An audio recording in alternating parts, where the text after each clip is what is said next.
देखिए 21 जून को अमरावती में जब उमेश कोहली की हत्या हुई थी तो पहले इसे पैसों के लेन देन में हुई वारदात के तौर पर पेश किया गया था, लेकिन जब पुलिस की जांच में कई सनसनीखेज खुलासे हुए तो राष्ट्रीय जांच एजेंसी यानी एनआईए ने जुलाई महीने से इसकी तफ्तीश शुरू कर दी। अब इस तफ्तीश में हत्या के आरोपियों का तबलीगी जमात से सीधा कनेक्शन सामने आया है। एनआईए की चार्जशीट पर तबलीगी जमात की तरफ से क्या कुछ बयान आता है वो आपको हम सुनवाएंगे, लेकिन अमरावती के सांसद नवनीत राणा ने इसे बड़े खुलासे पर क्या कहा, पहले वो सुन लीजिए जरा। हमारे साथ अमरावती की मेंबर ऑफ पार्लियामेंट मौजूद है नवनीत राणा। मैम, जो एनआईए की चार्जशीट है उसके ऊपर आपका क्या कहना है? क्या अभी जो भी चार्जशीट आई है, हैव यू सीन इट, क्या कहना चाहेंगे? नहीं, मैं इसमें यही बताती हूँ आपको कि जब हमने ये आवाज उठाई थी तो हमारे जो अमरावती के सीपी और महाविकास आघाड़ी इसे कुछ और डायरेक्शन दे रही थी, और जब ये अलग डायरेक्शन ये दे रही थी कि ये चोरी का मामला है, और जब ये चोरी का मामला बताया तो हम जाके उनके परिवार से मिले, उनके भाई से मैंने कांटेक्ट किया, फोन पे बात किया कि ये क्या इंसिडेंट, आपको क्या लगता है कि ये कहीं इनकी दुश्मनी थी, कहीं किसी से राइवली थी इनकी, जो इस तरीके से उनको मार दिया गया। तो उन्होंने बोला कि वो एकदम सिंपल सादे सरल व्यक्ति थे खुले, तो उनका किसी से भी कोई दुश्मनी नहीं थी। जब ये चीज हमें पता लगी और उसके बाद इमीडिएटली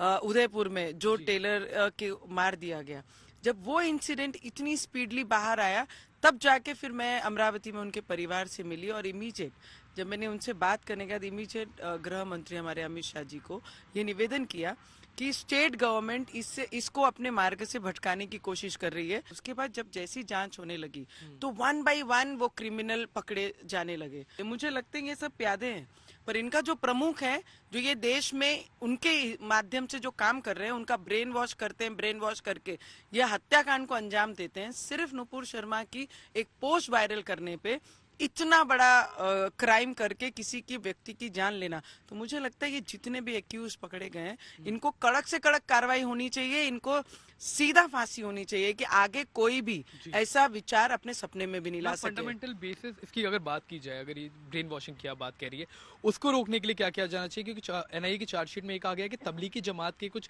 कट्टर तत्वों ने ये इस घटना को अंजाम दिया। मुझे लगता है जो भी ये आपके माध्यम से या प्रचार प्रसार के माध्यम से जो हमें भी ये जमात का जो पता लगता है कि कई चीजें हमारे नॉलेज में आई थी करके, मैंने तब ये कोले प्रकरण के लिए मैंने इतना ज्यादा आवाज रेस किया, हमारे महाविकास आघाड़ी के अगेंस्ट जाके मैंने उनके अगेंस्ट आवाज उठाने की कोशिश की कि उस परिवार को न्याय मिलना चाहिए। पर ये जो भी जमात काम कर रही है, मुझे लगता है हिंदुस्तान में रहने वाला हर रिलीजन वाला वो हमारा भाई बहन है। बिल्कुल, कोई भी रहता हो हिंदुस्तान में, इस मिट्टी से अगर वो जुड़ा है, इस मिट्टी में अगर वो पैदा हुआ है, तो मुझे लगता है उन्होंने उस मिट्टी की कदर जरूर करनी चाहिए। कोई भी इंटेलिजेंस अगर उस पर काम कर रहा है तो, पर मुझे इतना पूरा विश्वास है कि हमारे गृह मंत्री और प्राइम मिनिस्टर इस देश के इस जमाती को सबक सिखाने के लिए बहुत अच्छा काम करेंगे, और ऐसा कभी ना हो। और जितने भी लोग इस पे ब्रेन वॉश करके ऐसे लोगों का यूज कर रहे हैं, मैं उन्हें ये जरूर बताना चाहूंगी, अब वो वक्त नहीं रह गया जब तुम्हारी मर्जी चलेगी, अब यहाँ पर हमारे हिंदुस्तान की बोली चलेगी।